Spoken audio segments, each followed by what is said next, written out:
Welcome, everyone. I've been told there's about 130 of you showing up today. So I wish we could have done this in person like we've done in the past years at the community college, but that wasn't to be this year. But at least we could be together this way. And I want to give you a quick outline of what you can expect today. And again, we're having Stuart Paxton with us today. Stuart's sitting next to me here, and you'll be able to see Stuart shortly. And I want to begin by thanking the relationships we have with different firms to help us put together some of this information for you. I know a lot of you have asked me about the election, what to expect moving forward. This was, we all know, a very contentious election and a very unusual year. And we have a virus that has changed a lot of things and a lot of the way we do things. And I'd like to start by thanking some of our people we work with, such as the Vanguard Group, Dimensional Fund Advisors, for helping get some of the information we've asked for, and Capital Group through the American funds, and some of the relationships we have there, among others. And then I'd like to thank the people that work here, the great team I have surrounding me here. Troy has helped a lot with some of the work here, Troy Crutcher, in putting this together, and Rochelle and Dalton, my son, has joined us since the spring when he finished his work at Central Washington University, majoring in personal finance. Dalton's been here since June and has put some work into this for us too, to be able to do this. And Dalton also, I want to mention, passed his certified financial planner exam on last Friday, and he started in on that right after his graduation at Central, and completed it last Friday, the exam requirements. So he has to work for 3 years to get that certified financial planner mark behind his name, but I wanted to bring that up to you too. And let's go ahead and get started. There's a lot of information here, and I'll be able to answer some of your questions hopefully when we're through. We've arranged some time for that, and we're expecting probably a couple of maybe 2 hours to go over. Don't worry, I won't take up 2 hours, but Stuart Paxton is pretty popular with a lot of the questions in the past year, so we'll allow Stuart time to answer some of your questions. And I'm thinking I might take up to half an hour, 45 minutes, going through some of the data we found and put together for you that I hope will be meaningful and help answer some of your questions with some greater detail that we don't always have time to go over in our meetings. Let's go ahead and start with how stocks react during different presidential administrations, and what you can see from the past moving forward. There's a lot of interesting data we can go sift through now over 100 years. For example, in the last 85 years, we've had 7 Democrat and 7 Republican presidential administrations. And in that period of time, markets, you might find some interesting data to support that stocks are up roughly 70% of the time, and the markets have reacted much in the same way. So the conclusion I think you might find when we're finished is that it's pretty much a little bit different, but always the same. So, all right, so we'll move on to slide number 2.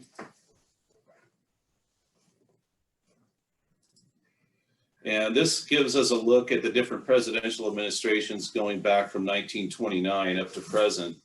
And this gives us the shaded blue area is where you can see, looking at FDR here in 29, you can see through 34, you can see the different market drops there, steep declines, and the Great Depression era.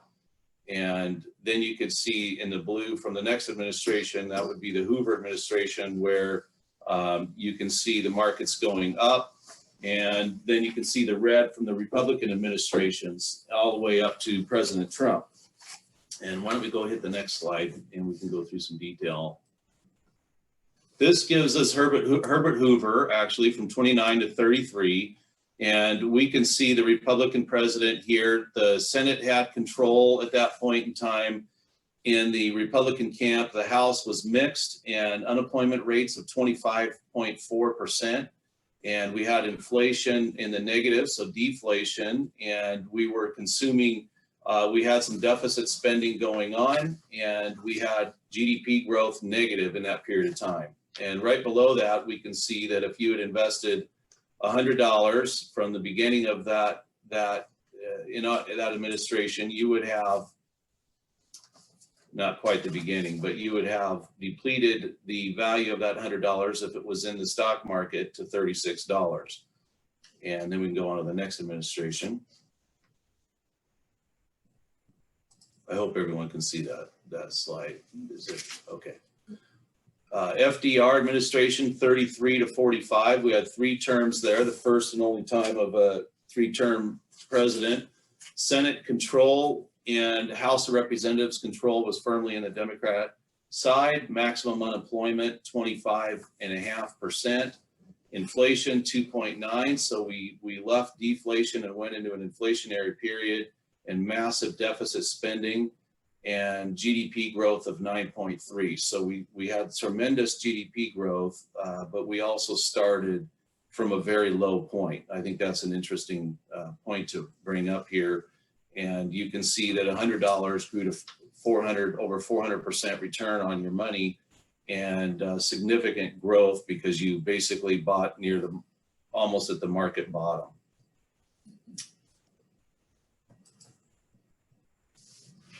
Then we can look into Harry Truman period, 1-term president, Democrat, and mixed Senate and House of Representatives control. Unemployment, 7.9%.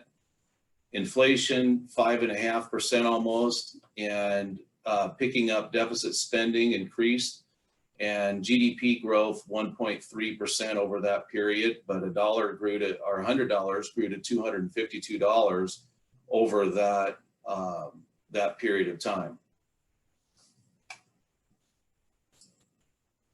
Dwight Eisenhower, 53 to 61, 2-term Republican president, mixed control of the Senate and the House of Representatives as well.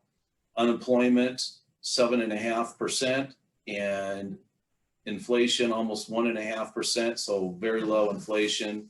Deficit spending trimmed a little bit. A lot of that could be due to growth in the economy. We had a GDP growth of 3%, and $100 would have grown to $312 over that era of time.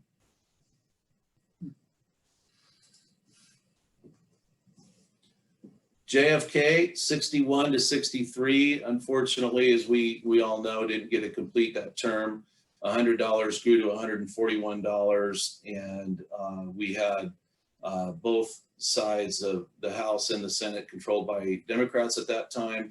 Maximum unemployment rate of 7%, annualized inflation very low, fairly low deficit spending, especially compared to today and the Great Depression era and World War II era.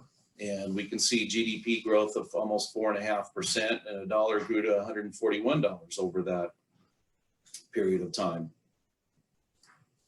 And LBJ, 63 to 69, we had a period of Senate control in the Democrat camp, in the House as well.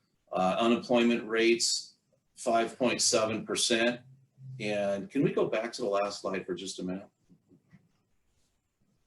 So improved unemployment rates, and we can go back down to LBJ there. Inflation rate, 2.8%. So nice and low inflation rates. Deficit spending, not quite so high. And GDP growth, 5.3%. So that was an era where we saw middle class incomes going up. GDP rates were pretty good, really, really good compared to today's standard. And $100 grew to 181. So both sides, again, that's a Democrat president, and both sides, Senate and House, covered by Democrats as well. We go to the next slide. Richard Nixon, Republican. Senate control was in the Democrat side, House Democrat side. Unemployment, 6.1%. Inflation rate, 6%. Deficit spending, negative. We were overspending beyond what we were taking in. GDP rates almost 3%, so fairly decent gross domestic product. That's the goods and services that as a nation we produce.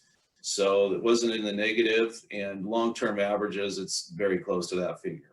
And $100 decreased to $84 over that period of time. Again, from 69 to 74. And I think all of you know we had a war going on that drug on for a long time. We had an impeached president. We had fuel prices going up. We see the inflation rates going up there to 6%, higher than the long-term average. I know a lot of you have heard us say that the 40-year average on the inflation rate determined as a consumer price index to be about 4.25, 4.28. That's the long-term 40-year average on inflation, and of course, much higher than what we are today. The 10 and 20-year average for the consumer price index, the rate of inflation determined by one of the broad indexes, is about 2%. And then we can go on to the next slide. Gerald Ford, three-year as he finished out Nixon's administration. Again, Democrats controlled the Senate and the House, and unemployment rates were 9% in that period. Inflation, 6.5%. We had, don't have a lot of people saying the good old 70s. And when you look at some of these numbers, it was hard on people. The annualized inflation rates were high, unemployment was high, deficit spending was increasing, and GDP growth rates were not the best at just a little over 2.5%. And $100 grew to $141. But what that misses when you have these higher inflation rates is that the 141 is decreased in value by the inflation rates. And so that was a low growth period, and it was also hit people with higher inflation, diminish the real value of that. Next slide. Jimmy Carter, and one-term president, had control of the Senate and the House in the Democrat side. Unemployment rates, not much better, 7.8%, inflation, and this is one of the reasons many cite that he was a one-term president. We have growth rates at 3.3%. And inflation was pretty high, especially by historical standards, and unemployment rates. We have fuel prices were going up. I know that I remember as a real young little guy, the fuel lines, the lines out in front of the gas stations, and it was a tough period. But $100 grew to $173 over that era. Ronald Reagan, two-term president, very controversial at the time. Senate control was mixed, and the House was firmly in the Democrat side. That carried on for about a total of 50 years until the early 90s. Maximum unemployment, 10.8%. Inflation, 4.2%. And deficit spending increased dramatically, and GDP growth picked up with that. Probably some of that deficit spending improved the GDP growth, and we had a huge armament buildup, as most of you probably recall, and Cold War era. $100 grew to $285 over that two-term presidential period. And then we go on to the next. George Bush, one-term president, the first Bush, and Senate control was in the Democrat, and the House was in the Democrat control. So Americans, a lot of these slides might lead one to believe that Americans do like mixed and divided government. And certainly the markets might be showing us that right now, the last couple of weeks. Unemployment rates, 7.8%, inflation, 4% over that period of time, deficit spending, not quite as high as the Reagan period, and GDP growth just not even 2.5% over that period. $100 did grow to $173, and it helped that inflation was lower over that period of time as well. And Bill Clinton, two-term president, and Senate control mixed and House of Representatives mixed during those 2 terms. There was a flipping on his second term of the House switched over to the Republicans, and that's why in his first 2 years it was the Democrat side. Maximum unemployment rate 7.3%, annualized inflation pretty low, and deficit spending because of GDP growth and growth in the economy. In other words, tax revenues increased with more people working, and we have deficit spending decreased as a result of that large influx of tax revenue, as I recall, over that period of time. And so over those 2 terms, we had $100 grew to almost $400. And that, as some of you recall, that was the big run up in the tech sector stock area. And we had the boom and bust cycle in the mostly tech sectors in that period of time. And that drug out for about 3 years, from 2000 to March of 2002. And then it started recovering towards the end of March of 2002. Then we go to the next slide. George Bush, 2 terms, George W. Bush, Republican, and during his administration, there was mixed Senate and House control as well. Maximum unemployment rates almost 8%, and inflation low. Deficit spending increased, and that's probably mostly to do with that starting. You can see here on the pink on the chart, the inflation, the unemployment rates increased, but the recession hit at the end of 2007, and that was a lot of the housing crisis, and there was collateralized mortgage obligations, CMOs, we call those, CLOs, and many different acronyms for different types of ways of packaging debt. And when the banks and brokerages repealed what's called the Glass-Steagall Act, we had that Glass-Steagall Act, I believe, was written in 1934 by the previous generations to protect us from banks and brokerages colluding together to take us into the mess that they did. And when that was repealed, I think that was the big, what started a lot of this housing boom and bust cycle through engineering of novel ways of debt. And so that really put you can see here $100 dropped to the value of $82, what would have been a nice, pretty steady economic growth period over that 2-year term presidency. So we have GDP rates were pretty low because of that over those 8 years, because of that big drop. And inflation was pretty low because of the drop in asset prices. As you know, houses and a lot of other hard assets dropped in value over that recession period that drug on for quite a while. We'll see that in the next slide. Barack Obama, we have $100 grew to $266, 2-term president. Senate control was mixed over his presidency.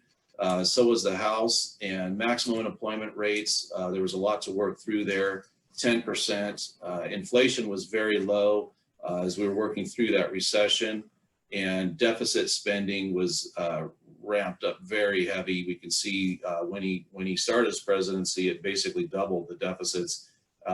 Deficit spending was almost 50% of all revenue brought in. We're very high deficit spending now as well. Average GDP growth rates very low over that 8-year period. And we'll go on to the next slide and see some continuation of that.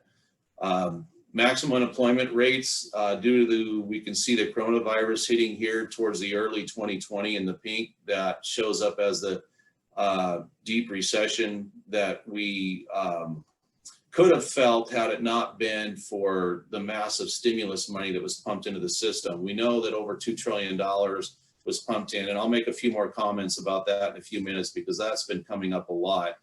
The unemployment rate's almost 15% throughout this spring. We know that started around March, and we're still working through that. We're down to roughly 8% unemployment rates right now, depending on how you count that. The honest number is somewhere between 7 and 8.5 probably. Deficit surpluses, pretty high, 12%, but not quite as high as we've had over the previous administration. A lot of that was working through lots of different stimulus spending that was done. There will be books written on that in the future, and there will be a lot of years to pay that off. I know some of you know, I want to bring up that some of you might know this, that a lot of the massive deficit spending we had after World War II, we had as much as 95% deficit spending to pay back for all of the massive buildup in armament. And that truly has not ever really been paid off. That's been less and less of a burden through inflation rates that have made that debt burden shrink in size, but it's never really been truly entirely paid off. There's been very few times when you look through these slides where America has come close in the last 100 years now to truly spend, with their intake of taxation, balancing the books. And so that'll be something that's going to have to be addressed, I think, very soon. Deficit surpluses, deficit spending rather, almost 12%. Average GDP growth would have looked much higher, but we're looking at negative 2.5. These numbers are run up to June.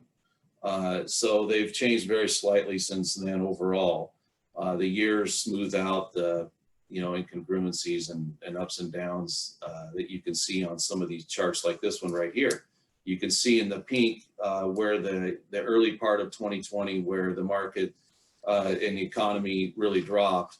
And it doesn't hurt to know that the stock market is one of the great leading indicators, and that I think it's a good time to remind you that the stock market gives you a glimpse into the future, typically about 6 months, and sometimes it's shown around 12 months of what the economy in that country looks like. For example, if you saw the stock market start to drop and it continued on for a period and it dropped over 10%, the broad stock market, that might lead you to believe that the economy in the next 6 months is going to be shown to be down. And so when it starts going up, it often leads one to believe, and it shows a trend of going up maybe for at least a quarter, that might be leading economists to believe that the economy might be steadily growing. The question is how long, and is it for real? So the stock market is often cited as a great indicator, and largely that's been true, but not always entirely accurate as well. So anyway, $100 has grown to $159. GDP growth rates are now negative as of the end of June, 2.5% over this administration. There's been a lot of you have asked me about why has the stock market had such a run up from the largest drop in recorded history that we saw in April and May. What had led the massive, I would call it furious growth back up that we saw in late spring and summer, and that is not, I don't think, a great mystery. I think that it's the stimulus money that has been pumped into the system, and that money has got to go somewhere. And it can go in one of three major ways besides some other smaller ones, but the three ways it often manifests itself is inside of savings accounts, housing, and brokerage. And brokerage through buying, as you know, shares of companies through either mutual funds, index funds, or outright share ownership, and again, bank accounts and housing. So we've seen a huge run up in materials. If you've noticed, Home Depot and Lowe's have the cost of materials has gone up a lot. So a lot of you are working on your homes, and it's happening across the country as people are in their homes more. They're fixing them up and improving them and driving up a lot of materials costs. And then we have savings accounts. We show that through what's often cited as the M1 money supply system, and that's been increasing. And we also see, of course, the huge run up in the stock market, and that's largely attributed, I believe, to the money that's been pumped into the system. We also, it's very likely much more than $2 trillion has been pumped into the system. And there's different ways of doing that. But the PPL loans and different ways that money's been injected into the system, often through just outright the Treasury writing people checks, is showing up a lot of it into the stock market. And that's the large reason you've seen large drive in the share prices. And also bonds have gone up in price dramatically as well. We've seen significant year-to-date returns that are like nothing I've seen in my 28 years of this industry.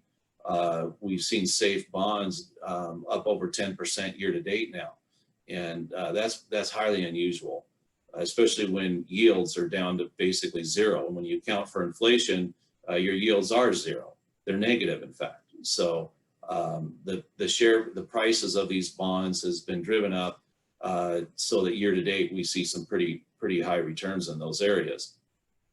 Moving forward, it's going to be more and more important, I think, to make sure that you're broadly, and that's what we have done, is made sure that we understand each of your goals, both short-term and long-term. And I believe, if you recall in the meetings, we typically start out by asking you what your income needs are moving forward into the next year and so on, and making sure that you have some safe assets, so that when these big dark or sharp market declines happen, we're not selling off assets at fire sale prices to meet your income objectives and needs.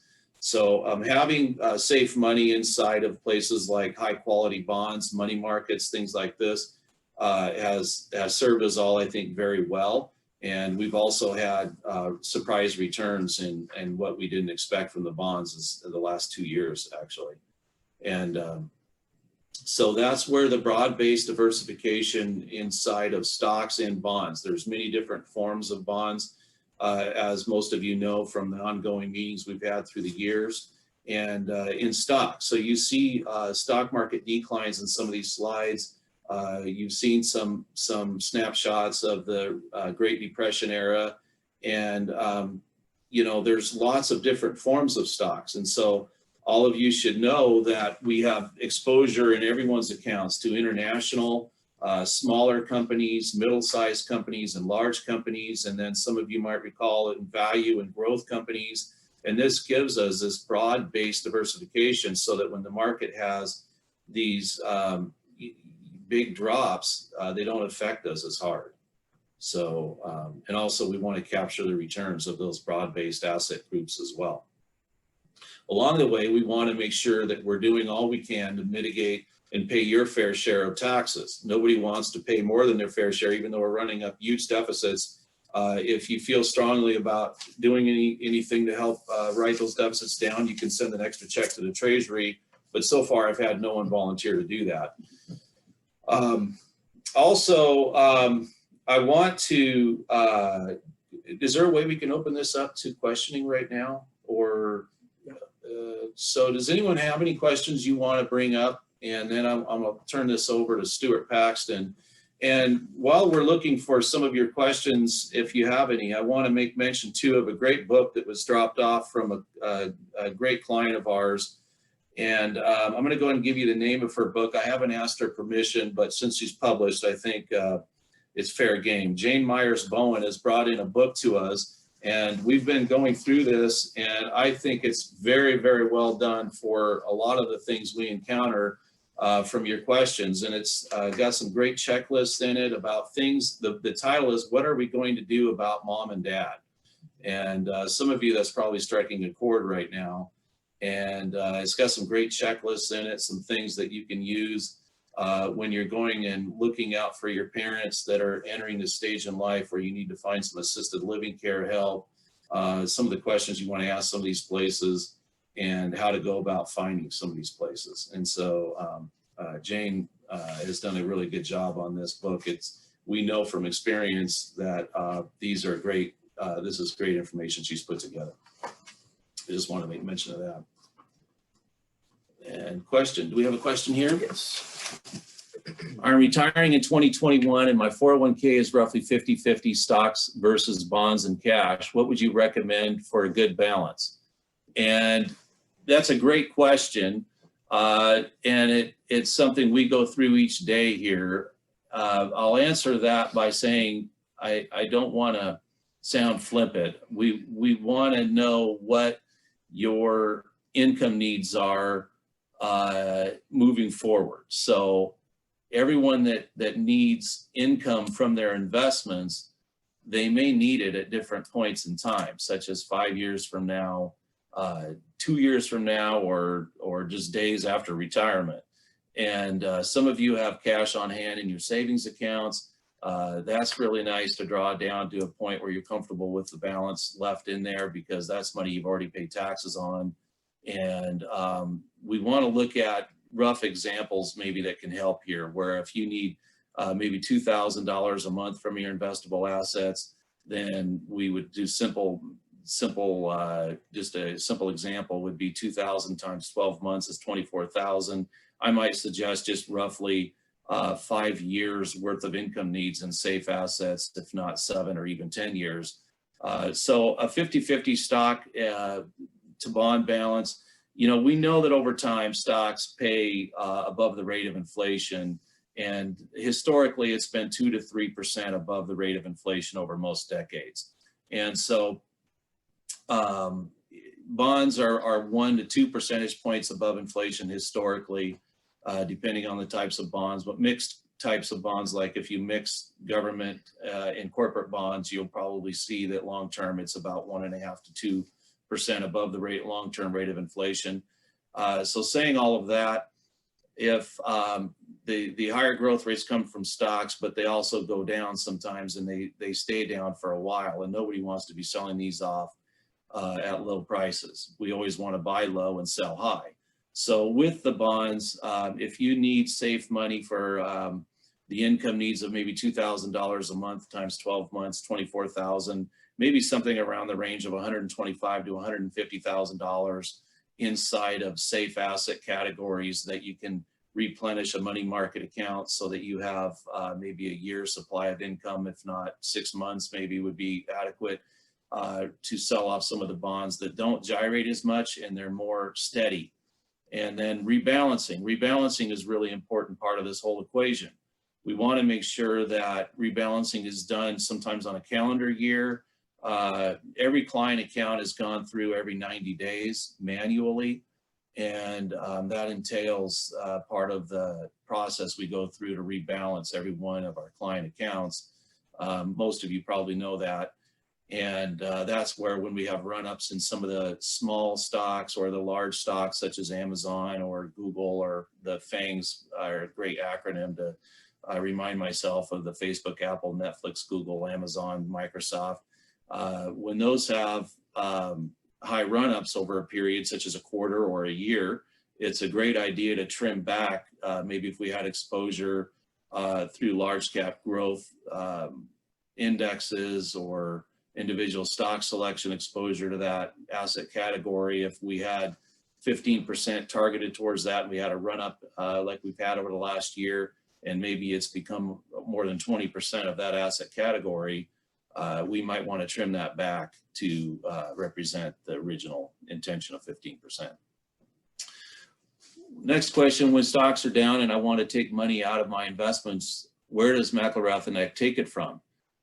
Let me answer that one right now. That's an excellent question. We take it from the safe asset category. So each day we have phone calls from you or emails. And so Rochelle and Linda do a lot of that work in selling or having it sold, actually, and then handling the process of making sure that the fraud is not involved, that someone's not calling and trying to make us believe that it's not you calling. And so we will sell from the fixed side. We're not going to want, when we have calls throughout the day or emails from you needing money wired over sometimes for a new pickup truck or an RV or something like this, we don't want to sell from your stocks unless there's a really good reason from it. We had, I think, yesterday or the day before, somebody asked me, is this the right position to sell off? And it happened to be Microsoft in one of your accounts.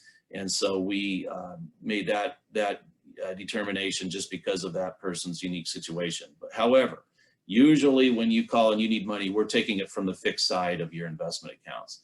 Do you take it from a whole portfolio spread out, or do you take it from stocks, bonds, etc., that are high? So that it depends on the unique situation of every one of you. It's not an automated process here. I don't believe we're ever going to do that, at least while my name's on the wall. We're always going to want to be particular about where we take that from, because that can have big negative repercussions down the road if we're not thoughtful about where you're getting your distributions from. And after all, you are paying us for those services in my mind. When do you rebalance the portfolio? So when do we rebalance the portfolio? Do you wait until stocks are back up to backfill where the money was taken out? You know, these are really, really good questions, and they're the questions that we work through every day. So let me recite this again. When do you rebalance, and how do you go about doing it? So again, we set up with each one of you through our regular review meetings. We find what your unique situation is. Each of you has a unique situation. And so we want to make sure that we have enough safe money set aside, and we understand what safe money, what investments that looks like. And then so that we can survive big market downturns that are inevitable. And then we want to capture the expected growth rate over time. And then as life goes on and changes come along, we want to adjust for that. So for some of you, the rebalancing is going on quarterly. And for others, it's every 6 months. And for some of you, it's not on a calendar. It's maybe every 18 months. And then some of you, it's just dependent on what we jointly work together through at one of our meetings, perhaps on a quarterly or an annual review meeting. So it really is not a cookie cutter process where across the board. We rarely, maybe on an average of once a year, where I feel so strongly about an investment, I want an across the board sell of it. We had that in the last couple of weeks, one particular stock that I felt so strongly we wanted to get out of. And so I looked through a list of everyone that owned it and had it sold off in everyone's account. That doesn't happen very often. It may be once a year. And generally we want to buy quality investments that we don't feel like we need to get in and out of all the time. So I hope I've answered that. It really depends on on your unique situation. Oh, this is a great question. Who won the pen contest for the questionnaire we sent out to you? So we sent out a survey. The response rate, I think we had, I just browsed through it briefly, middle of this week. We had about, I think we were closing on about 150 responses from a survey. We tried to keep it short so that we would get as many of your responses as we could get. I know that a lot of you are like me. You probably get a lot of surveys throughout the week, and it's no fun going through a 45-minute survey. So we wanted to keep it real short and brief. And I'm looking at a note that's being scribbled down here. We had about 150 responses. Is that right? I have Rochelle here. Yes, about 150. that is correct. Yes. We have not had our drawing yet, I'm to tell you. And it looks like we might get around to that. Are we going to close out this survey response request later this month, or what? Yeah. So maybe the end of next week we'll have to have that drawing. So I think probably we'll do this on Friday. That's the date we'll do it. Friday we'll figure out who is going to win the pen set that I put together on my wood lathe and my wood shop this sometime this summer. And we'll announce that on Friday. I think we'll do that on email, and that'll be fun. So thank you, by the way, for those responses. We try to get around to doing this once a year, and it's been a little hit and miss over the past years, but we do steer the way we communicate from those surveys. So if you, for example, I saw a high number of you that wanted to receive a newsletter that we try to get out at least once a month. We were spending years stuffing those into envelopes and mailing them out because I thought that's what everyone wanted, was a piece of paper in the mail on our for our newsletter. I found out something quite the opposite through a survey done maybe 6 or 7 years ago.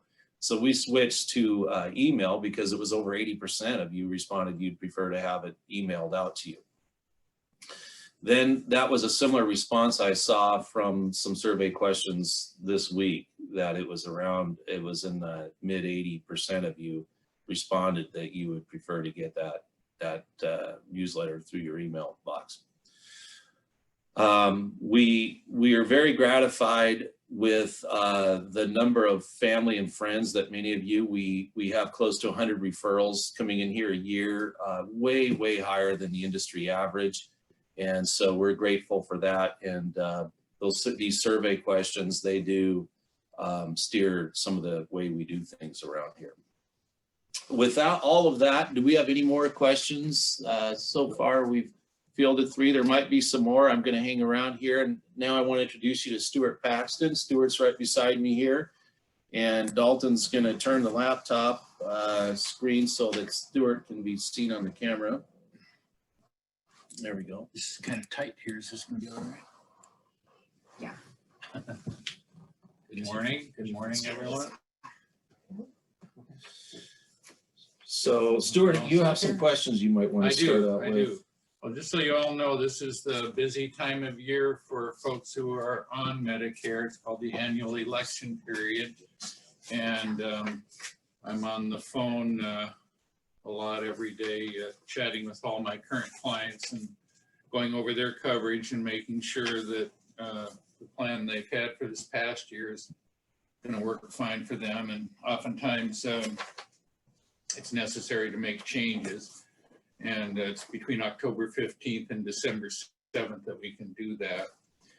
And that's for, of course, for existing Medicare folks. And many of you, I'm guessing by the few questions I'm looking at, some of you are already on Medicare and some of you are about to enter the world of Medicare. So those are sort of different situations. When I'm talking to new folks coming into Medicare, you know, I frequently will point out to them that they're going to be going down one of 2 roads. They're either going to get a Medigap plan with a drug plan, which about 15% of my clients have that, or they're going to get a Medicare Advantage plan.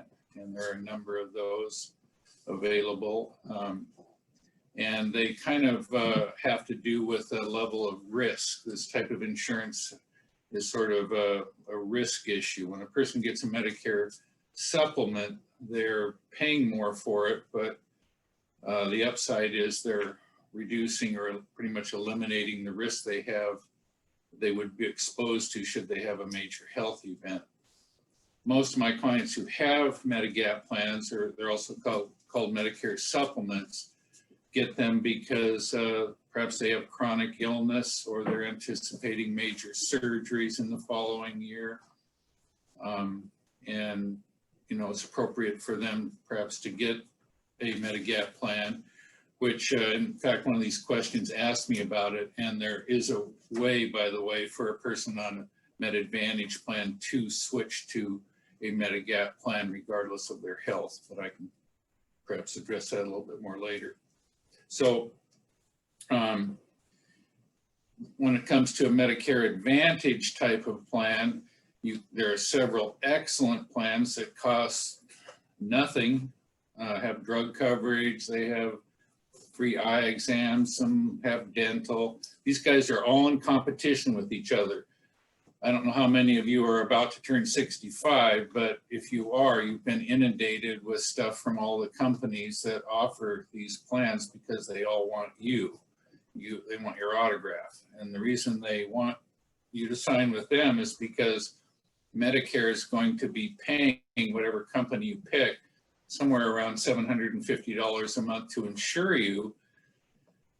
And that is because you held up your end of the bargain when you paid into Social Security, and now they have to hold up their end when you're turning 65.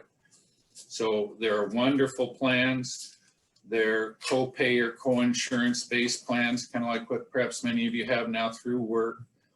But they do have higher maximum out of pockets, and that's the risk issue, which I don't know, some of you may have questions about that, but these things are not better or worse than each other. They just serve different purposes, both in terms of Medigap and Medicare Advantage. And then within the world of Medicare Advantage, there are, you know, Premier Regents, AARP, which is United Healthcare, Humana.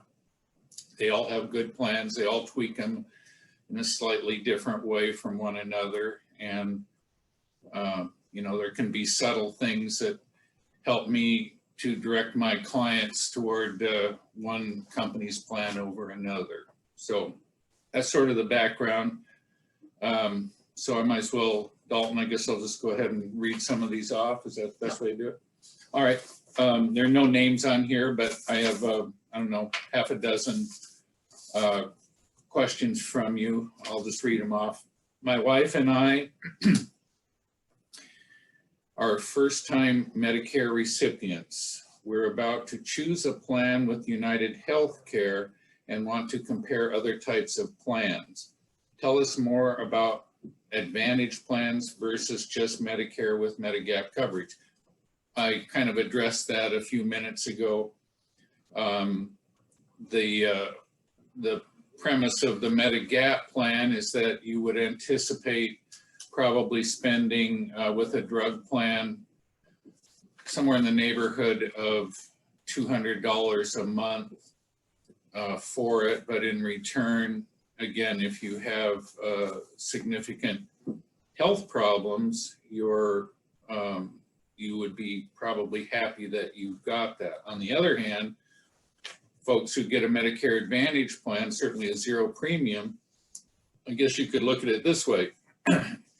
Well, the premium that you're paying for the Medigap plan, you would, if you weren't paying it, you'd have, well, actually closer to about $2,600 on the table, out of which that's the premium you would pay for your supplement throughout the year. You would have $2,600 sitting on the kitchen table, out of which you would pay co-pays for things. It's unlikely for most people that they would get anywhere near that, and therefore you would have made a good choice not to spend that money for the Medigap plan. On the other hand, you needed multiple surgeries and again have a lot of chronic things going on. Kidney dialysis, for example, that's the most expensive thing there is. If you needed that, you would have definitely wanted to get a Medicare supplement. Most of us can't peer into the future. Therefore, it becomes more a question of how much risk you're willing to tolerate when it comes to your health care and health expenses. So that's one way of answering this question. Advantage plans versus just Medicare with Medigap coverage, they serve different purposes. It's a thing when I am chatting with a new client or an existing one for that matter, I go into more detail in terms of trying to get information which will help me to help you make a decision about which way to go.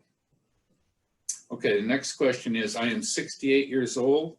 I have been on my wife's health insurance before and after I retired in January 2018. The upcoming year would be a good time for my wife to retire. She will be 62 in May. I signed up for Medicare A hospital when I was supposed to. My question is, should I get the rest of Medicare for myself now or wait until my wife retires? I was considering a United Healthcare Medicare plan. I also have an 18-year-old daughter living with us who will continue in school and needs health insurance when my wife retires. probably be good if she doesn't retire. No, I'm just kidding. Perhaps we can get a joint plan. All right, well, there are a number of questions here. Joint plans, begin with the last one. There aren't joint plans. Your daughter would be getting a different type of health plan than you would. Let's see, your wife is 62. I signed up for Medicare. Well, I'm not 100% sure, let's see how to address this. Should I get the rest of Medicare for myself now? Okay, if you're going off of your wife's health plan and intending to enter the world of Medicare, you will need to get the B part. A, hospital, B, medical are the two basic components of Medicare. You signed up for Part A, hospital, that's free. And that was a wise thing to do. It can help mitigate costs specifically associated with copays on a group plan. Again, it's free. The B part, again, you have to have B in order to get the rest of the stuff. That's minimally $144.60 a month. And if you intend to stay on a spouse's group plan, there's very little incentive. People don't really understand how it works. They think getting Part B can act as a supplement to pay off what your group plan doesn't pay. It does not work that way. So for the most part, typically it doesn't make sense to get Part B unless you're about to enter the world of Medicare. So normally what you would want to do, I get a lot of people referrals who are in a situation where it's kind of like this one, where you're contemplating, one spouse is contemplating leaving work and the other one's somewhat older. You need to start the process of getting A and B. It's wise to start about 3 months before the first day of the month you intend to enter the world of Medicare. For example, if your birthday was November 14th, the effective date of your coverage, if you were turning 65 at that time, would have been November 1. Oddly enough, if your birthday had been November 1, your effective date would have been October 1, one of the oddities of Medicare. But 2 through 31 is always the first of the month. So if that process, it's wise to get started on the whole process 2.5, 3 months before the first day of your birth month. So I'm not sure I've answered this question, or wait until my wife retires. If you're gonna go off of your group plan, and then there's probably no incentive to go off of it until the working spouse retires and you're compelled to. So I think I'm answering this question. Considering a United Healthcare plan, that's one of many very good Medicare Advantage plans. And United Healthcare has quite a few Medicare Advantage plans as well, and they also sell Medicare supplements, as does a number of other companies. So as far as discussing individual companies' plans, that's the appropriate way for me to do that is to talk to an individual over the telephone. And what I'm doing now because of COVID is doing a lot of this, where I'll send the benefit information about each plan. I will send that to a client and we'll be looking at it. They'll open the attachment and we'll kind of go through it line by line. And oftentimes I'll be comparing it with a couple other plans so you can get a very clear idea of the pros and cons of each one. But I stress, even within the world of United Healthcare, they have rather different plans. So as far as the 18-year-old daughter is concerned, yeah, she needs health insurance. That's probably, I'm licensed to do that, but I don't focus on it. Sometimes I will refer pre-Medicare age folks to a colleague of mine who focuses more on pre-Medicare stuff. So again, if you would like to call me about that, I can give you her information.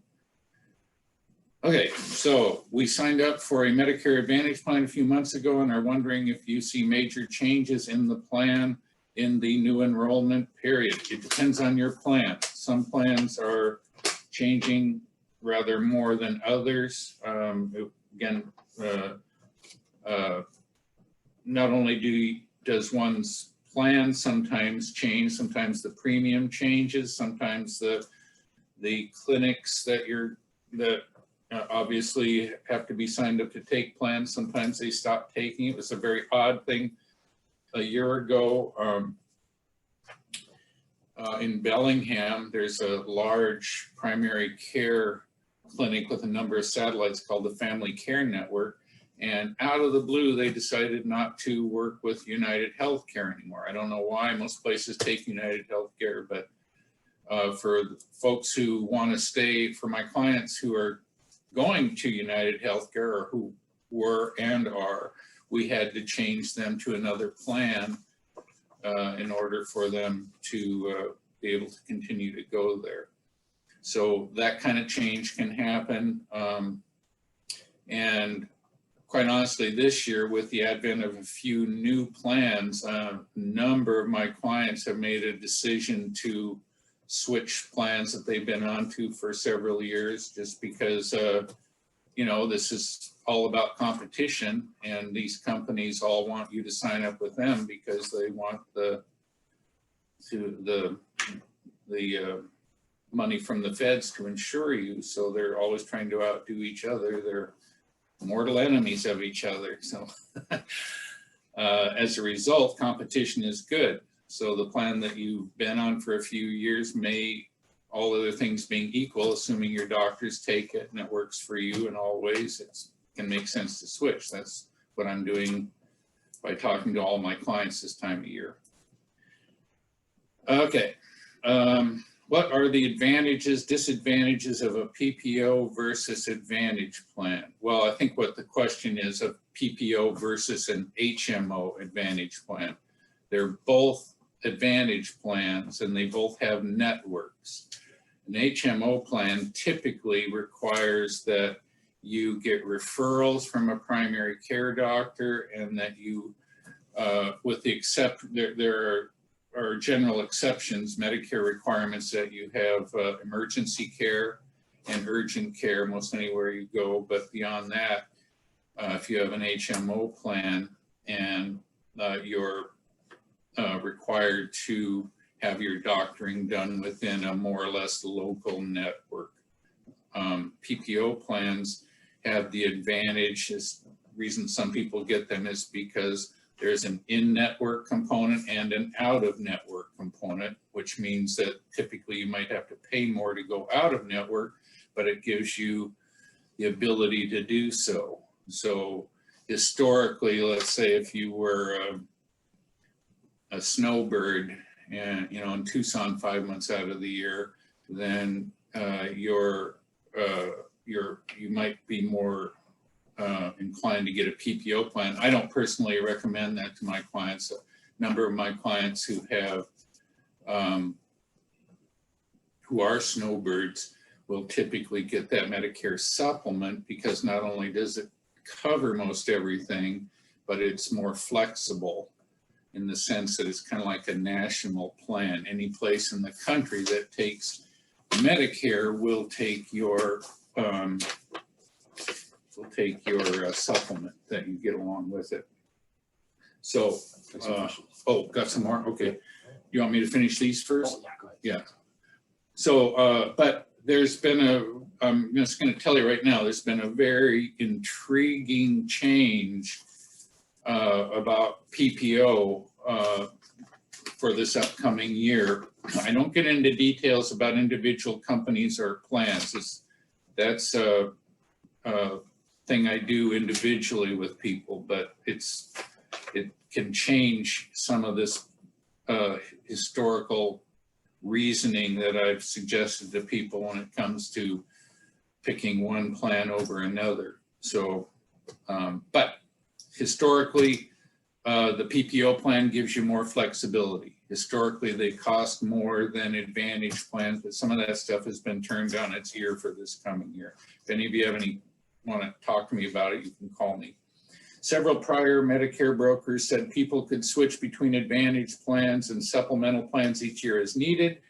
We have since learned that if someone originally signs up for an Advantage plan, you may not be able to switch to a supplement plan the next year if desired. Apparently, the insurance company then has the right to approve and accept you rather than it being a guaranteed issue. Please advise further regarding this, as it could affect people who are new to Medicare and may not want to use an Advantage plan initially. Interestingly enough, with the advent of Obamacare, the risk that your health would affect your ability to get coverage has gone away. That was one of the components of it. And again, historically, sometimes people would stay in jobs because their spouses couldn't get a standard health plan without going through all the health underwriting, and they could be denied. All that's gone away everywhere except in the world of Medicare. Now, I'm going to have kind of surprise ending to this, but every company that offers Medicare supplements has the right, and typically they will exercise it, to compel you to answer health questions, and therefore have the right to decline you if they consider you too great a risk. Obviously, this has to do with the money they would anticipate spending for your health care.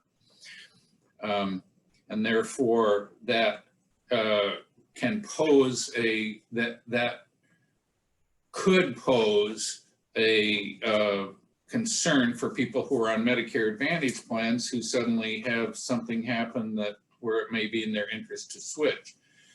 Having said all that, there is one company, now I'm just talking about in this state, I can't speak for other states what they do, but United Healthcare, AARP, has a quite different philosophy behind all of this, which is to say, if you, for example, during this time of year, annual enrollment period,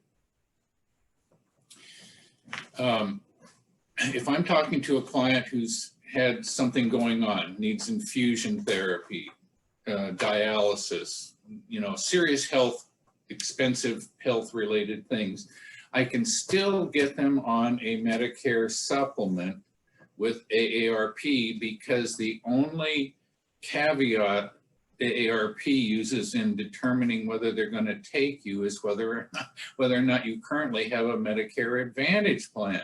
Don't ask me why, but thank goodness they do that. You pay a little bit more for it, but if you need it, that's the way to go. So they're being very, very good about offering that. The only caveat to it is you have to pay $16 a year to join the AARP. Big deal. So if you needed one, that's the way to go. And if you had serious health issues, none of the other companies selling the supplements would do that. Now, just a minor note about supplements. You can buy, most of my clients have now switched from Plan F to Plan G. You may know about that.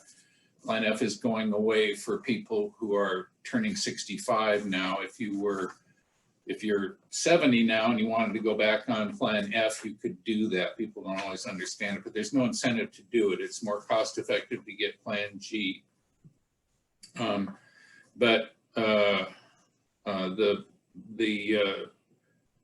what was I talking about? The Plan F and G. Yeah, I know, but oh. I forgot what I was talking about being on that. But Plan G, I know what it was. People often ask me, well, yeah, but what about buying Plan G from Regents versus Primera or from Mutual of Omaha or whoever you can buy it from? It does not matter who you buy a supplement from. Plan G is Plan G. These are federal plans. It's the same exact coverage if you bought one in Florida. Because you're a resident there, you must buy any of these plans within the service area of which you live. So, and therefore, typically the only criterion one would be using in terms of getting that supplement, apart from that AARP situation I was talking about, is its cost. And there can be a considerable variance in terms of what company, or between the amount one company charges for Plan G over another. Doesn't matter. Plan G is Plan G. So let's see. Oh, yeah, okay. So that was the essential question. Yes, you can switch from a Medicare Advantage plan. You must do it through United Healthcare. And thank goodness for that. We just learned that once retired, if you have a higher amount of income showing on a tax return for a year, it could affect the Part B premium that is paid. The 144, it's 144.60 per year is the minimum, but it could go up due to higher income reported. If so, does the higher cost remain forever, or is it just for the next tax year? Well, that's the tragedy of the rich. You have to pay more if you have to make more, but no, it doesn't. If you had a windfall, income increase in a given year, sale of property or something, it would go up 2 years down the road for that year. So if you sold something in 2018, you're paying more this year because of it. But in the following year, because it was a one-time deal, it would go back down again. So they're looking back 2 years at your income at that time. Simple enough. I think that's all here. Yeah.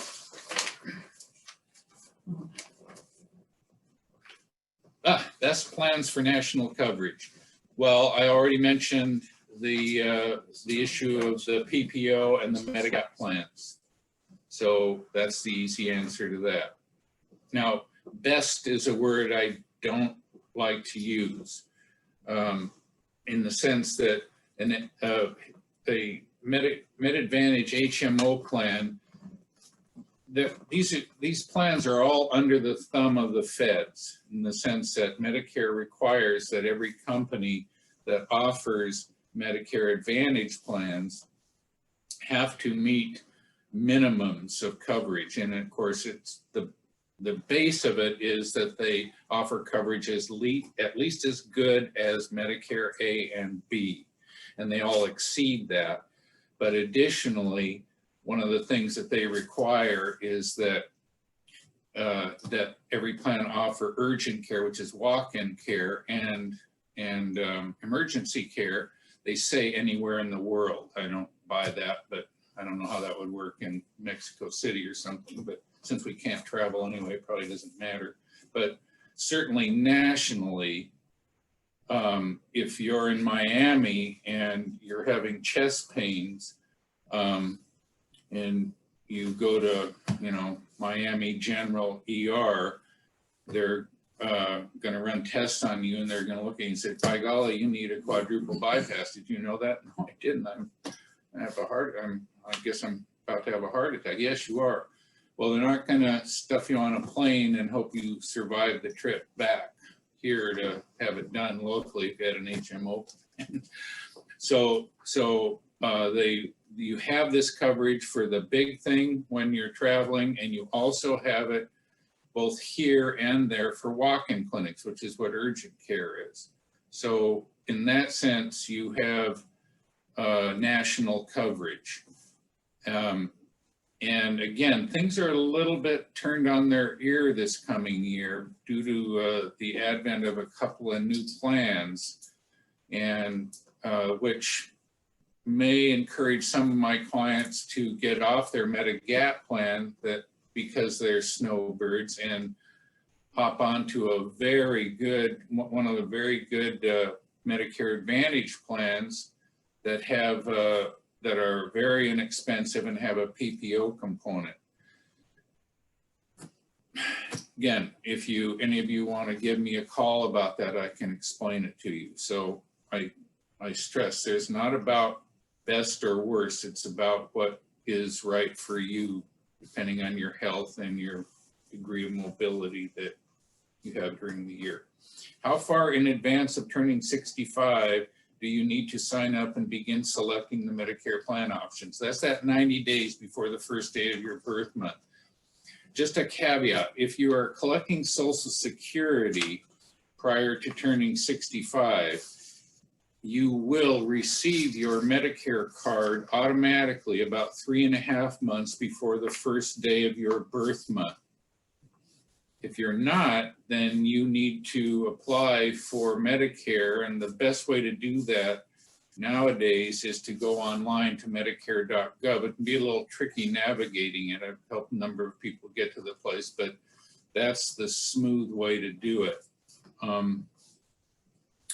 But start 3 months first, get your card. This is what I tell folks who call me. Once you get your card, give me a call. We know you have A and B. Everything's set up for your basic Medicare. Now you're ready to get the C and D. C is the health coverage, D is the drug coverage. Medigap plan is an alternative to C.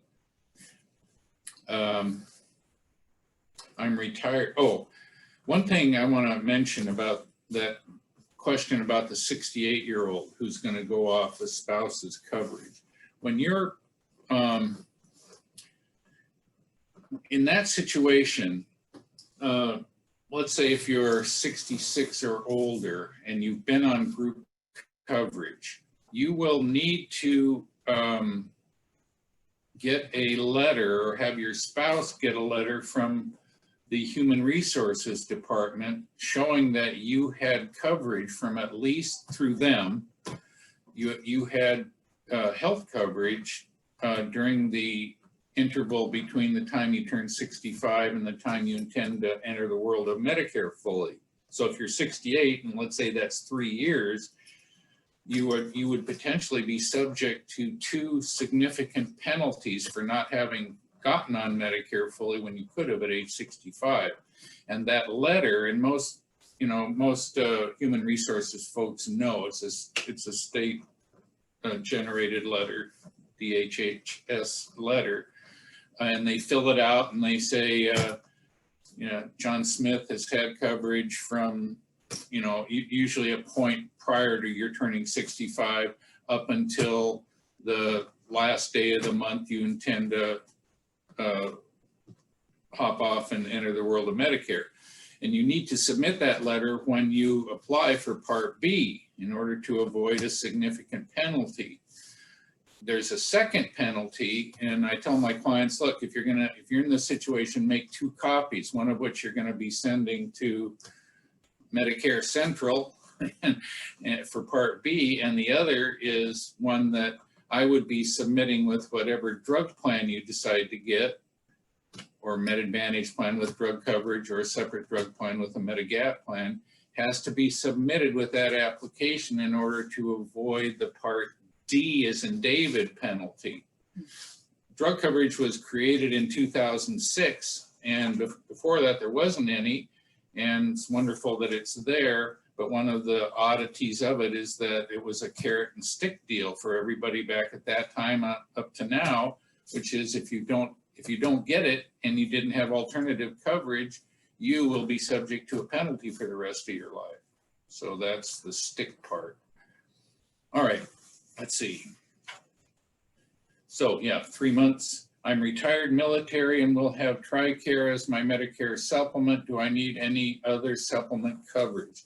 You don't need it, but you're entitled to get it. Oftentimes, people who have VA disability coverage or TRICARE, well, you can go, TRICARE is quite flexible, but it might be to your advantage to get a 0 premium Medicare Advantage plan to go along with it. It might mitigate any co-pays. You still have those to pay on TRICARE, and it might allow you to go, depending on the type of plan you get, to go to a clinic or a doctor that you wouldn't otherwise be able to. So it doesn't hurt to have both of them. You're entitled to it. They're parallel roads you go on. Oh, We got more. more. One more question. Endless. No. You're a pretty popular guy, Stuart. Any tips for comparing Part D plans? The Medicare site does not make it easy.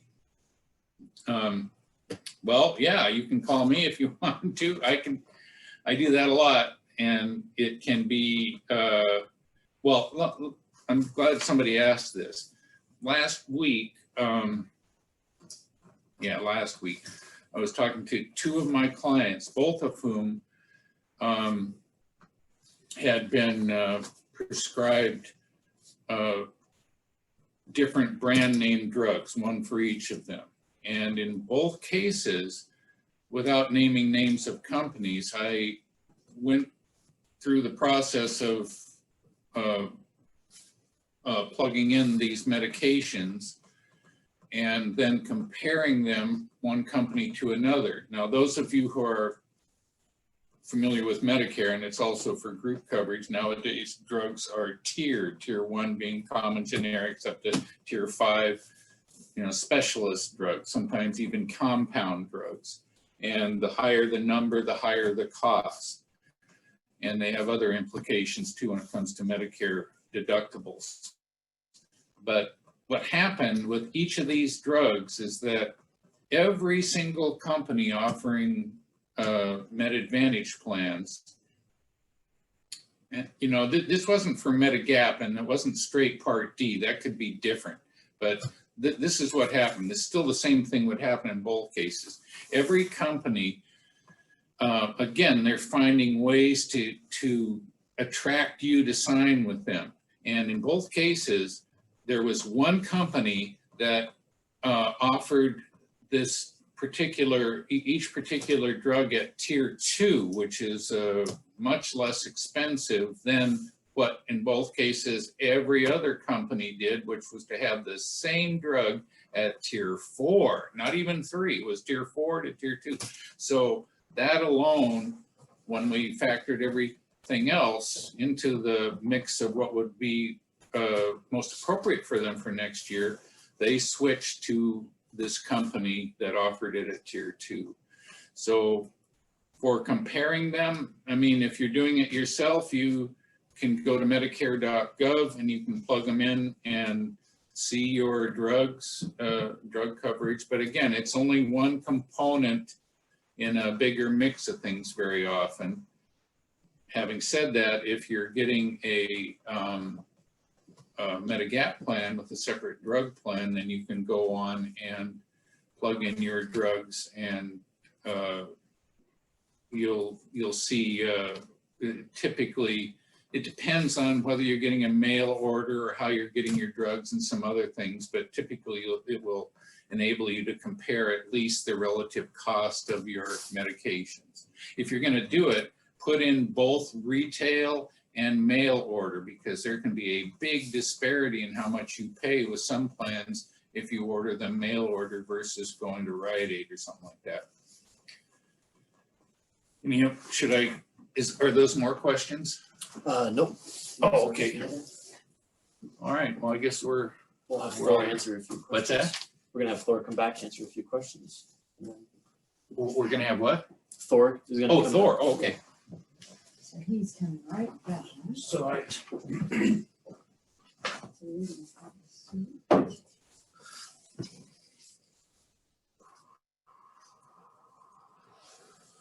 Oh, I see, okay. Okay, so I have a couple more questions that have floated in here, and these are questions that deserve an answer. So I'll give it my answer here. For the first one that's come in is, current tax laws allow tax-free capital gains depending on individual income tax levels.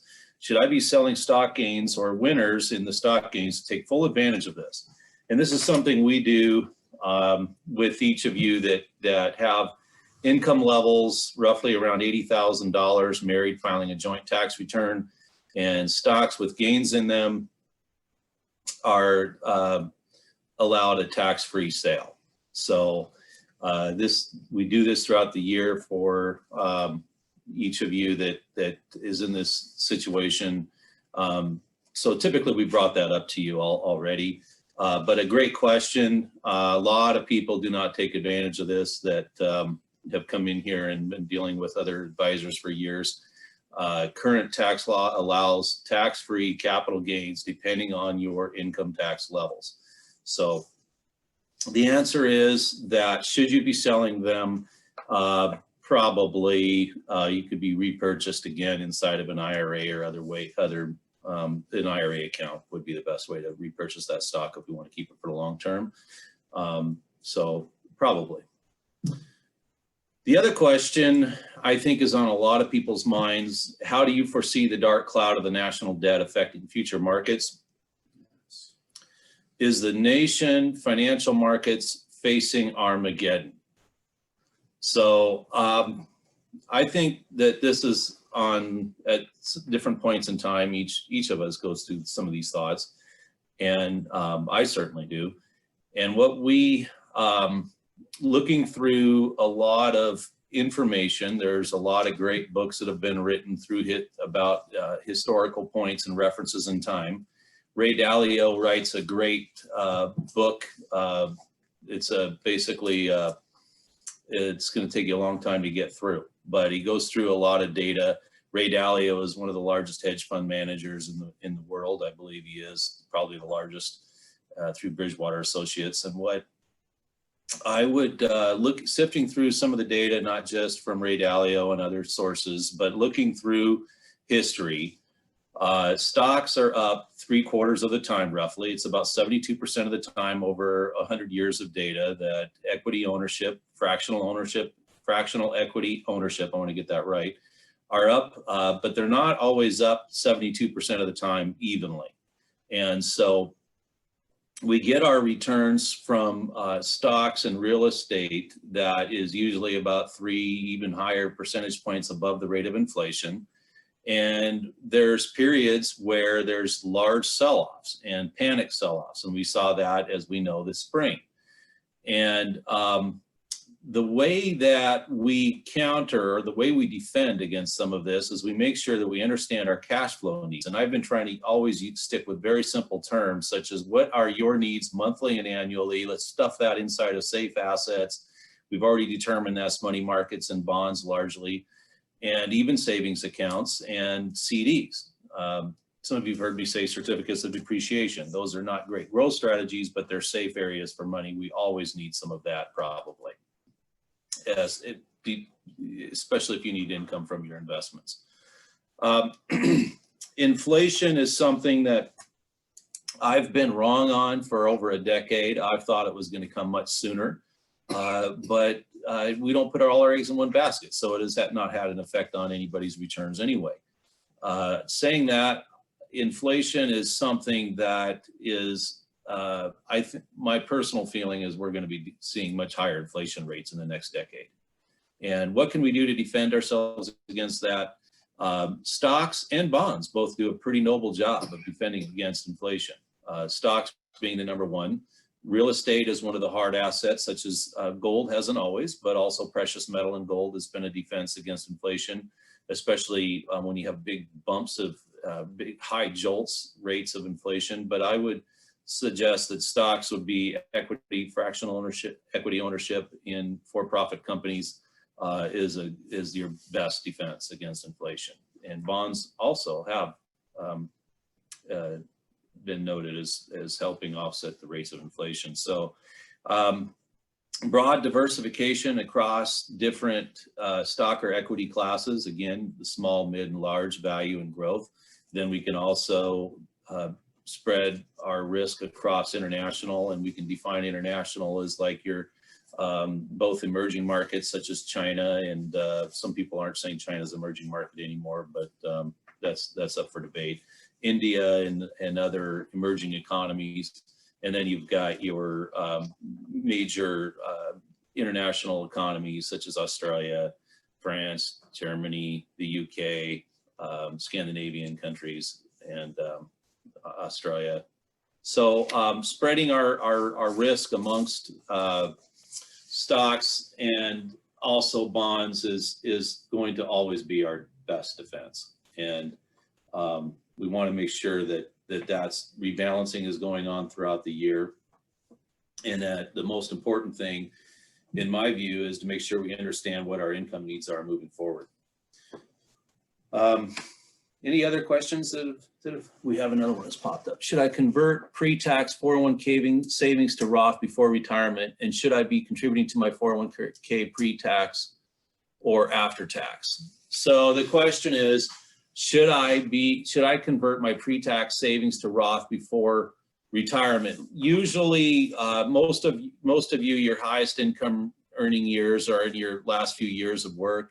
And those are usually the worst. That's usually the worst time to convert anything to a Roth IRA because it often throws you into a higher income tax bracket. So we would discourage that. When we advise you, we look at when we're going to have a point in your time, often the first few years of your retirement, when we can convert some of those tax deferred accounts, such as IRA and 401k, into a Roth IRA so that we can get the tax-free growth buildup inside of those. Then also, don't forget, the Roth IRAs allow for you to not have the required mandatory distributions. That's been changed this year to age 72 now. So some of you may not know that the mandatory distribution date, RMD, is now no longer age 70 and a half, it's 72. Also, we just want to make sure we can do those conversions when we have a lower income earning period, such as the first couple of years of retirement. And we have, how many Roth conversions are we doing this year, Rochelle? 250? Yeah.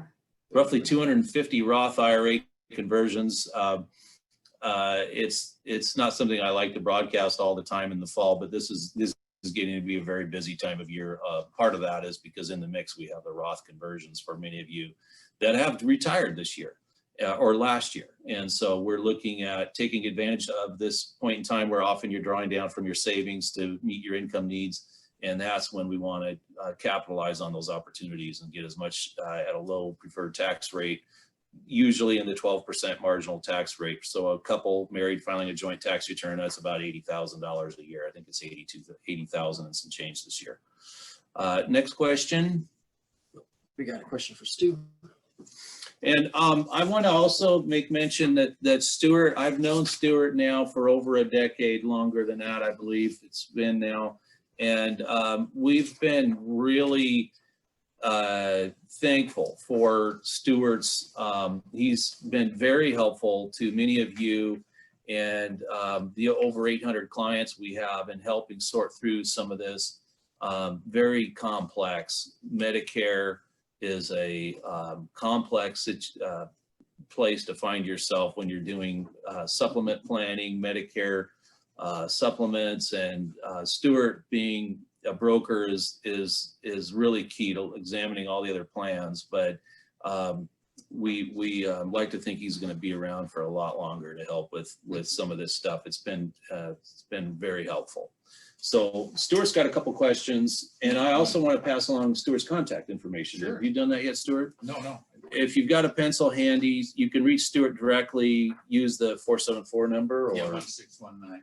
okay, so 360-474-1619 is a great way to get a hold of Stuart. A lot of you contact us, and then we get that over to Stuart. His email address is spax@cedarcomm.com. And I'll turn this over to Stuart now. Great. Thanks, sir.